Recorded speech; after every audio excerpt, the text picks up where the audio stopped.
is core to entrepreneurship. It's a very uncomfortable place to be pretty much all the time.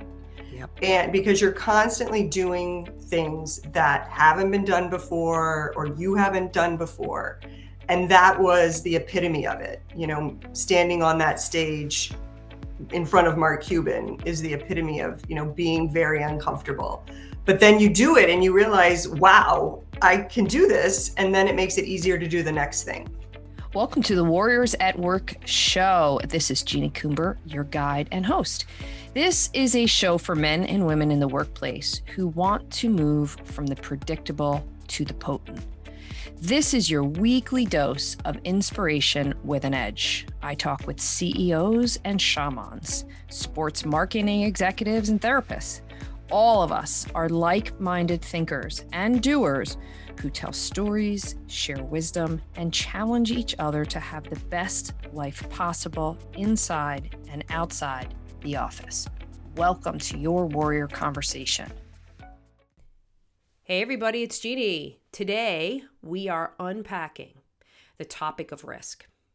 I invited a dear friend and colleague, Sonia Hounsell, to have this conversation with me because of her deep experience in management, marketing, branding, entrepreneurship. She's also had various C-suite leadership roles in consumer packaged goods, consumer healthcare, McKinsey, just to name a few. She's also the founder of Fletcher Road Capital and the CEO and co-founder of FunkkOFF, which is a lifestyle brand company that is disrupting the personal and oral care category with innovation. In July 2021, FunkkOFF launched their first flagship product, FunkkOFF Teeth Refreshers, which is the first and only 2-in-1 toothbrush and toothpaste that's reusable to keep your teeth white and fresh on the go. In February 2023, Sonia appeared on Shark Tank and received a deal from a shark. Since then, FunkkOFF has won numerous awards. It's also been recognized by leading press organizations like the NBC News, Travel and Leisure, LA Times, Shape, just to name a few. And as part of Fletcher Road Capital, Sonia is leading the operations and growth of SERP Agency, a digital marketing services company. Sonia's education includes Boston College, University of Virginia, Darden Graduate School of Business, Harvard Business School Executive Education. So she's really well-rounded, and she's on the board of Women's Business Development Council, which supports women entrepreneurs and small business owners. She's also on the board of UVA's Darden Business School Alumni Association and the board of Rye Arts in Rye, New York, where she lives with her husband, Patrick, and her 20-year-old twins and 8-year-old black lab. So it is my pleasure to bring to you this conversation. Sonia, thank you so much for joining me here at Warriors at Work. Boy, have we been planning and talking about this conversation for some time. So excited to have you here. I'm so excited to be here. I'm really looking forward to this. It's a Friday. It's the end of the week, start of a weekend. And I love being with you, Jeannie. So, oh, thank you. Well, where I want to start, you have such an interesting story and background, and obviously this is all going to be around your entrepreneurial journey. But I would love for you to share, what was your journey to becoming an entrepreneur? Sure. Well, actually, my dad was an entrepreneur, and so I grew up in a house where I was exposed to entrepreneurship, and I actually never thought I would be one. Because my dad kept pushing me into other things like law school, which I did not end up doing. But when I was young, I do have this funny story. I have a sister, an older sister, and we were very close and did a lot of things together. We started a little business when we were really young.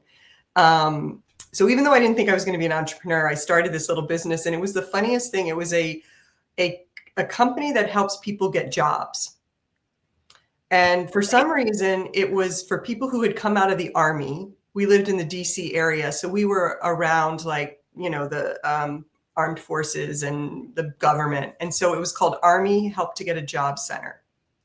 And we had a whole system and process. We had forms, and we literally played this game for years. And it was such a fun thing to do because it was running a little business. So there was something inside me, even though I didn't think I was going to be an entrepreneur, there was something inside me that was kind of pushing me in that direction. Fast forward, I went to business school and ended up in the business world and worked in big companies, big corporations in consumer packaged goods. And in those companies, I was running little businesses because that's what brands are. They're basically businesses within big companies. And so it was a bit entrepreneurial in that sense. So I was getting comfortable with running a business and all the components of a business. And so then when I started talking to a friend of mine from middle school about the idea and invention, it sparked something in me. It sparked that little seed from years ago, and it tapped into the experience that I have as a marketer working for consumer packaged goods. Basically, we were looking to launch a consumer packaged good, and I knew how to do it. I loved doing it. And so I just decided, okay, I'm ready to do this. Wow. Now, by the way, the company you started as a child, first of all, how old were you? We were pretty young. I mean, we were like 8, 9, 10 years old. That's incredible. I mean, it was a play company, Right. But it was such an interesting concept. I know. Very, very forward thinking. And so then you decided to partner with a friend you grew up with in the creation of FunkkOFF. Mhm. So tell us about the brand and tell us a little bit about the early days of when you decided to do this. Okay, sure. Yeah. Well, branding was my passion. And so, yeah, we had this great invention, and we wrapped a brand around it. And that was extremely fun for me. I had launched brands. Well, I launched one brand from scratch before when I was with Mondelez, which is rare and a lot of work. But it's so fun. And basically we put this wrapper around this amazing product that helps people, keep their teeth clean and white on the go. And so it was a very innovative delivery in solving a problem. The early days were a lot about getting the product ready for market to commercialize it, as we say in the business, and then figuring out how to bring it to all the consumers, communicate it, build a website, build a marketing plan, build a distribution platform to do that. Thank goodness for Shopify. And this was also part of the entrepreneurial journey. It was 2019 and e-commerce was just starting to take off, and things like Shopify were coming into existence that would allow an entrepreneur just, not a corporation to bring the product to market, but a couple of women who came up with a business plan and brought this to market. So things like Shopify and Amazon as well kind of helped entrepreneurs deliver on their business plans. So I just want to peel that back a bit, because you had to have known a lot about your skills and attributes to decide to do something like that. Like, you gave a little context there. You really knew brands, you really understood how to do that. But what did you know about yourself as a risk taker that you knew was going to be really important in that journey? Yeah, I think the thing that when I think about risk for myself, I am a risk taker, but I also very actively manage risk. And it's actually one of the things that I learned how to do when I was working in big companies. You have to manage risk in order to be successful. And so it's one thing to take risk, but you've got to do a lot of analysis. There's a lot of data that goes into what decisions you make. And so I think one of the things that I feel I brought to risk, the risk-taking decisions, was that I was not just taking the risk, but managing it and keeping things in control. And when you say manage it, like, be specific with me. Like, so how do you manage risk? Is it a Well, rationale? Or is it particular principles, practices? What is it? well, it's a lot of analysis. I love, business planning, doing financial models, scenario planning around, okay, well, if we do this, this will happen. If we do that, that will happen. Um, and also making decisions with partners or with contracts in a way that gives us flexibility to minimize our risk. Not entering into a year-long contract, but negotiating a shorter term. Negotiation actually is a part of it too, because you're always, as an entrepreneur, you're constantly working with people on the other side and you're constantly negotiating with them. And, you always want to make a win-win. And I think that's part of managing the risk and negotiating to get to a win-win place. And so I want to just build on what you just said. So you consciously made a decision. You're going to enter into a relationship for the launch of this brand. Take us into the early days. So now we know a little bit about you, how you think, some of your skills and attributes. Like walk us through like that little bit of that first year. Like what was it like to say, we're doing this and we're going to launch this? Yeah, it was super fun because we had, a blank page and we were building something from scratch. And it was super fun to basically be creative. It was a very creative time, right? Because we were creating what the brand looked like. We were honing what features we wanted for the product. We were listening to what consumers were saying about the product, because in the early days we did market research and we did some focus groups with the product and the features, trying to understand what we needed to do. We were meeting a lot of people who were going to potentially and eventually did work with us to bring the product to market. We're still working with one of our co-manufacturers, and that was super fun. Like we went into the lab to formulate the gel that goes inside. Wow. And it's our formula. It's a proprietary formula. So we were, taste testing gel flavors and taste testing different kinds of ingredients that we wanted to put into it. So it was very fun. And then the moment came. So here you were, started the product, doing all these things. You're really beyond the critical moves. You've started this product. It's doing well. Shark Tank comes up in conversation.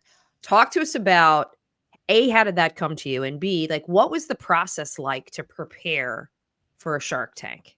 Yeah. So they scout out interesting entrepreneurs and products. And so they reached out to us and invited us to apply. And at first, I was very intimidated by the process. I'm a borderline introvert. So the thought of going on stage to pitch wasn't something that I felt super comfortable with. Also, I had never watched Shark Tank. And No way. Seriously? yeah, I had never watched it because I thought it was a reality show, and I'm not a big reality show person. So I didn't really understand that it's not really reality show because, and this is the reality. The sharks don't know anything about your product before you step on that stage. So you are 100% pitching them. And when we pitched we pitched for about an hour and we went back and forth. They only show about 10 minutes, but I guess there was, my interpretation of reality shows was that there might be some manipulation around, the message that might come out. That was not the case at all. So anyway, it was just not what I expected. And in the end, it was an amazing experience. It was intense. It was a full-time job, another full-time job for 6 months preparing, because they have a lot of stage gates that you have to go through. And even once you film, they tell you that you may not air. And so it was, we were constantly on the edge of our seats. I was constantly thinking, okay, well, we made it through that round. I don't know if we're going to make it to the next round or even get on air, but we did. And it was great. Did they actually help you hone your pitch? Yes. You Okay. are paired with producers that basically hold your hand every step of the way. Yeah, they have it down to a nice system and rhythm. And, because they're trying, it's TV. They want, they Mhm. want you to come across as best as possible. One of the things that I struggled with the pitch was they want you to be very over the top with the pitches, like that first 90 seconds. And for anybody who watches Shark Tank, you Yeah. know what I'm talking about. That first 90 seconds when you're doing that pitch, it's entertainment. Right. And that wasn't natural for me. So that really took me out of my comfort zone. And when you went through that experience, first question is like, did anything surprise you about yourself after having gone through that? Yeah, the fact that I actually did it surprises myself. Just because it's, you know, even now when I think about it, I mean, I was pitching and debating with Mark Cuban. Like Not a you lot of know, people can say that, by the way. right. And I can't sometimes believe that I actually did that. And even when I was standing on the stage, I felt almost like I was having an out of body experience because it was so surreal. Um, but um, but yeah, I mean, it was I learned a lot about myself, and this is core to entrepreneurship. It's a very uncomfortable place to be Mm, pretty much all the time. yep. And because you're constantly doing things that haven't been done before or you haven't done before. And that was the epitome of it, standing on that stage in front of Mark Cuban is the epitome of, being very uncomfortable. But then you do it and you realize, wow, I can do this. And then it makes it easier to do the next thing. And you got a shark. Yeah. Yeah, we did. And then so now it airs, you come back into life. What was the reaction and how did you shift? Um, yeah, I mean, it was literally overnight because once it airs, it has such a huge audience that, we sold out that night, and then we took pre-orders, and then there was all of this press interest, Mm, right? Which we wanted to take advantage of as much as possible because we knew it wasn't going to, last. There's diminishing, returns on it. And so that year, that first 6 months was really intense. It was very busy. We were doing a lot. We were doing a lot of press stuff, a lot of podcasts. And then we were at the same time trying to get more inventory, figure out how to really scale the business. So it was a very mm. pivotal time. And it's an unusual thing for most entrepreneurs because th- there's very few things like Shark Tank where the button switches the business Yeah. like So interesting because there's no way you could possibly be the same after going through an experience like that, right? And correct. so that all happens. You're in the middle of this big level of attention. Inventory is like selling out. Everything is like so intense. So when you think then onto the highs and the lows of your business cycle, what comes to mind? So first let's talk about the highs. Like when you think about triumphs, like moments where you're like, "Wow, we took an idea and look where we are." Yeah. Yeah. I mean, Shark Tank is the obvious triumph, right? Mhm. And the triumph of, you know, and not all Shark Tank products find this success, but the response that we got was so powerfully good. Mm. From the sharks, everybody loved the product. And then, there was purchase interest, but then there was just emails, people coming in, telling us how much they liked the product. It was brilliant. It was great. You guys were great. So it was wonderful, positive feedback that just felt so rewarding and validating. Mm. And building upon that, part of the triumph has been for me is knowing that people are using this product and enjoying it, and it's solving a problem for them. One of the most special experiences was when someone asked me if I'd ever heard of FunkkOFF. No. Yeah, because I was like, I guess it felt like, it was out there. People were talking about it. They were spreading the word. And somebody was telling me how cool this new product was. Have you ever heard of it? And I was like, oh, What did you say when they said that to you? I laughed. I was like, yes, I have. I know a little bit about that product. It's amazing. And actually, before I told them, I remember thinking, I was like, well, how did you learn about it? Because I wanted to know, like, how did they find out about it, what they thought before they knew who I was. Okay. And if you were thinking about this now and you were in front of a room with people who were aspiring entrepreneurs and they were like, I really want to do this. Yeah. What are the do's and don'ts? Like, give me the brass tacks. Well, the big one is what I've mentioned a few times, which is just be comfortable with being uncomfortable. That is just huge. You have to really find ways to deal with that. And it's very stressful, right? So, I started doing things like meditating, journaling. I make sure I'm, exercise, because there's just so much stress. It's just unavoidable. I think the other thing I would say is think big.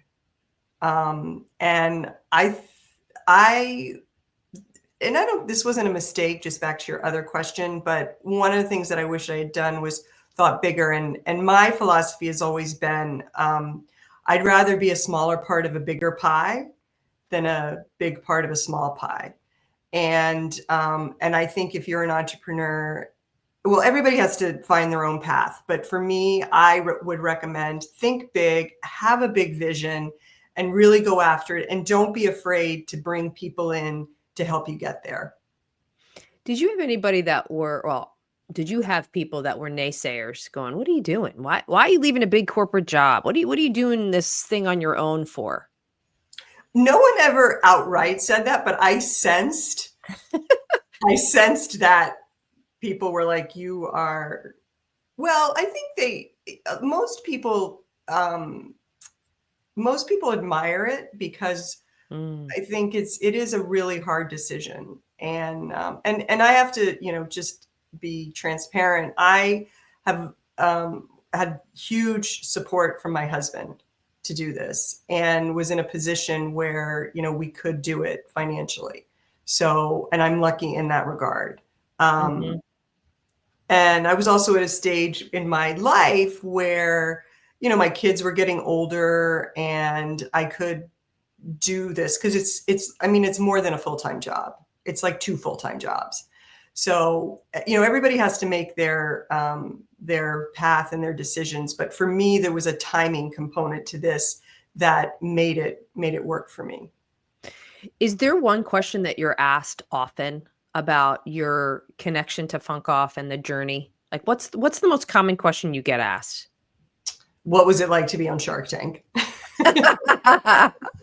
When you think back on who you were when you began this journey versus now, like tell me what that looks like. Who were you then versus now?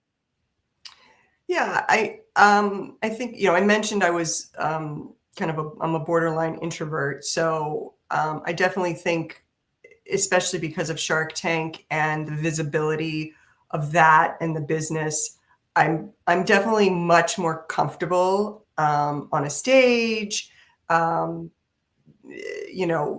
I'm definitely more extroverted, I guess I would say, which I actually enjoy, because one of the most important things is networking. And I think that's a big difference. I network much, much more now because I actually understand how to do it and the value of it. Before, I think I thought of it as it didn't feel comfortable. But the thing about networking is everybody benefits from it. And I didn't realize that. I always felt like if I was asking somebody for something or trying to get advice from somebody that, they weren't going to get anything out of it. But I am actually in this mentor-mentee relationship, and you get just as much out of it as the other person. And I think it's made me less hesitant to network. I'm definitely more confident. And I think my ambitions are much broader because I have this whole different world that opened up to me from being an entrepreneur, because an entrepreneur is a very broad term, right? You can be an entrepreneur in so many different ways. But one of the things that I didn't realize was out there were not just startups, but there's a lot of small companies out there, early stage companies within VC and PE companies. There's family office investment companies. There's all sorts of entrepreneurial places that you can be an entrepreneur. And it doesn't necessarily mean you're starting your own. Right. That's such an important distinction. Such an important distinction.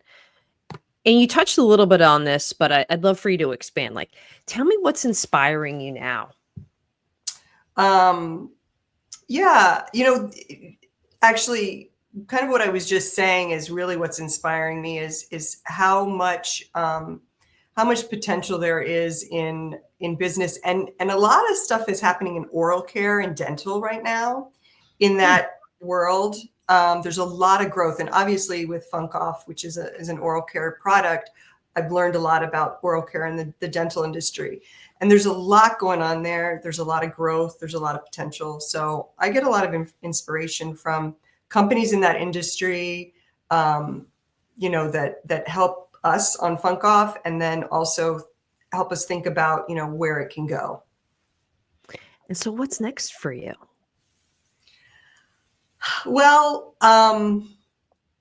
still working on it. It's still a work in progress. But I do think, because I have this broader perspective, I am excited about using the experiences that I've had and the skills that I've gained to work in smaller companies. Again, not necessarily a startup, but maybe an early stage company, maybe, in oral care or dental, maybe in other industries. But there's this great opportunity, I think, for people who have been entrepreneurs and done what I've done to tap into that to help other businesses. And I'm also really excited about continuing to volunteer and help other women. That's actually been one of the great things. Because of the exposure with Shark Tank, I've become connected with a lot of organizations. I mentioned WBDC. There's another one called Dental Entrepreneur Women. And it's a great organization that I'm excited to continue to be a part of. So my last question is, for anybody watching or listening, what do you want them to remember about this conversation or you?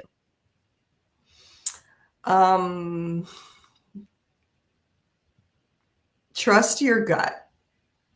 I think an important part of entrepreneurship is taking risk and managing risk and doing analysis and looking at data and doing research.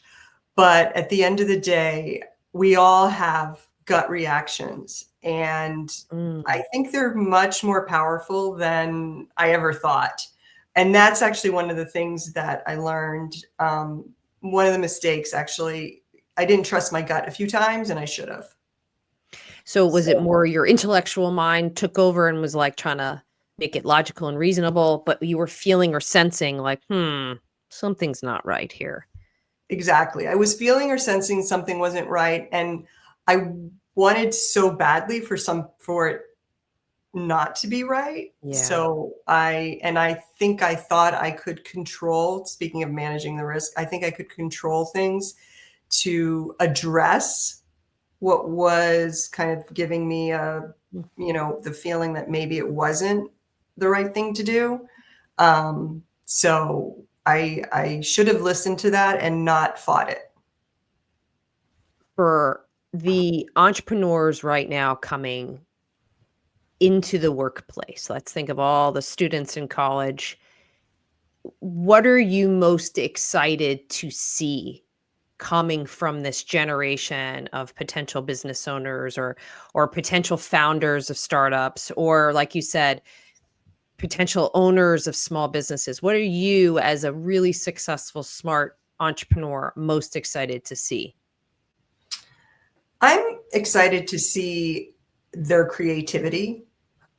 It's a very, if I think, and I have 2 Gen Z children, they're very creative and they're very resourceful. And I hope they use that to, to advance, advance things. And you see it on TikTok. I mean, it's unbelievable how creative people can be and the things that they can accomplish. And I'm excited to see where they can take that. I hope it's going to, be for good, and I hope it's going to, create opportunity for a lot of people. What a great way to end the conversation. Sonia, thank you so much for being here with me, sharing your story, sharing your insight. I can't wait to see what is next for you. And I'm very, very grateful for you being in my orbit. Oh, well, thank you. I feel the same. And like every time I talk to you, I always feel so much better afterwards. So thank you. Thank you for joining me for another episode of the Warriors at Work show. If you are interested in learning more about what we do at the Warriors at Work show and platform, be sure to go over to my website, Jeannie Coomber, and subscribe to my monthly Warrior Playbook newsletter. I share everything that I'm up to month by month, as well as some lessons and insights that I've learned. I'm also interested in hearing any feedback you have about this conversation or future topics. So reach out to me directly on jc@jeanniecoomber.com or on LinkedIn. Be sure to tell your friends and your colleagues about this Warriors at Work conversation. Subscribe, review, and rate us. It's the best way to get this message out into the world. Be well.